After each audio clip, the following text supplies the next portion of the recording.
हमारे पुराणों में श्री हरि विष्णु का बड़ा महत्व बताया गया है। इस संसार की रचना करने वाले ब्रह्मदेव को स्वयं विष्णु ने अपने कमल दंड से उत्पन्न किया था।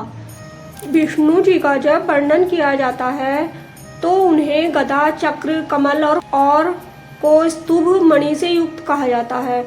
भगवान विष्णु इस संसार का पालन करते हैं, लेकिन क्या आपको पता है कि भगवान विष्णु को सुदर्शन चक्र किसने दिया? आखिर ऐसा कौन सा संकट आ गया था जिससे विष्णु को कैलाश पर्वत जाकर तप करना पड़ा? इस वीडियो के माध्यम से समझते हैं। एक बार इस संसार में असुरों का बहुत आतंक हो गया था।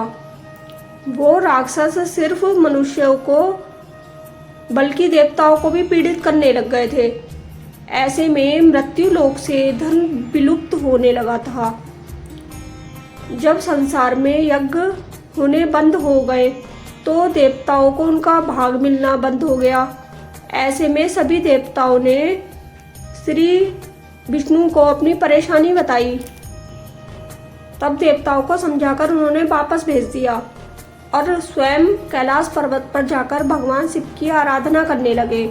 भगवान विष्णु को यकीन था कि वो शिव को प्रसन्न करके इस समस्या का कोई उपाय खोज ही लेंगे।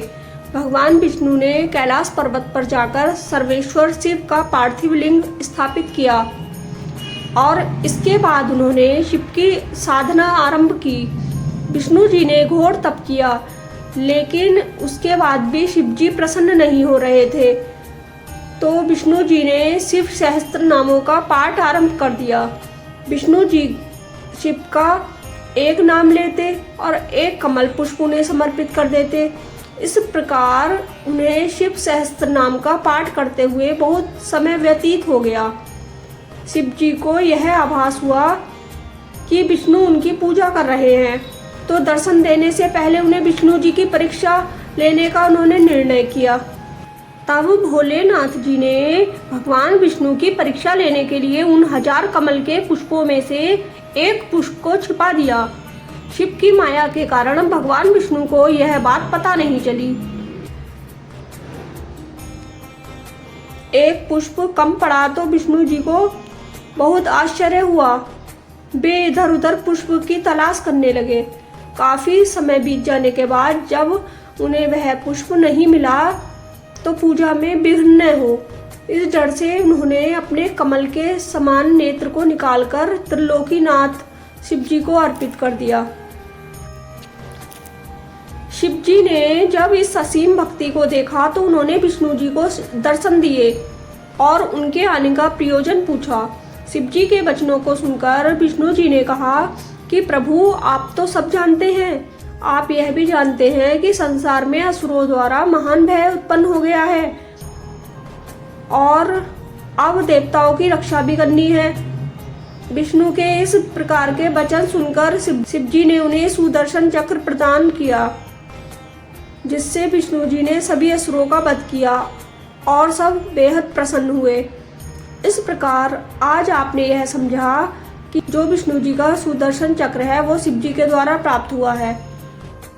सुदर्शन चक्र भगवान विष्णु के स्वरूप के साथ सदैव के लिए जुड़ गया। इसके बाद श्री हरि ने यह चक्र आवश्यकता पड़ने पर माता पार्वती को प्रदान किया। माता पार्वती से यह चक्र कई देवी देवताओं से होता हुआ भगवान परशुराम के पास पहुंचा और भगवान परशुराम से यह चक्र श्री कृष्ण के पास आ गया।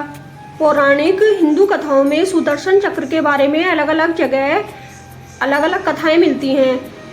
अस्त्र एक ऐसा हथियार होता है जो छोटा और अचूक माना जाता है। सुदर्शन चक्र का नाम भगवान विष्णु के 8वें अवतार श्री कृष्ण के साथ अभिन्न रूप से जुड़ा हुआ है। हिंदू कथाओं के अनुसार भगवान कृष्ण ने सुदर्शन चक्र का इस्तेमाल महाभारत में किया था।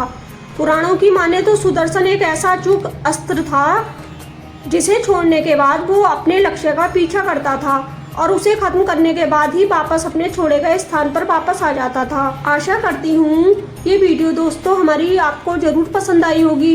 प्लीज़ इसको लाइक, शेयर और सब्सक्राइब जरूर करें। मिलते हैं अगली वीडियो में, तब तक के लिए टेक केयर, गुड बाय।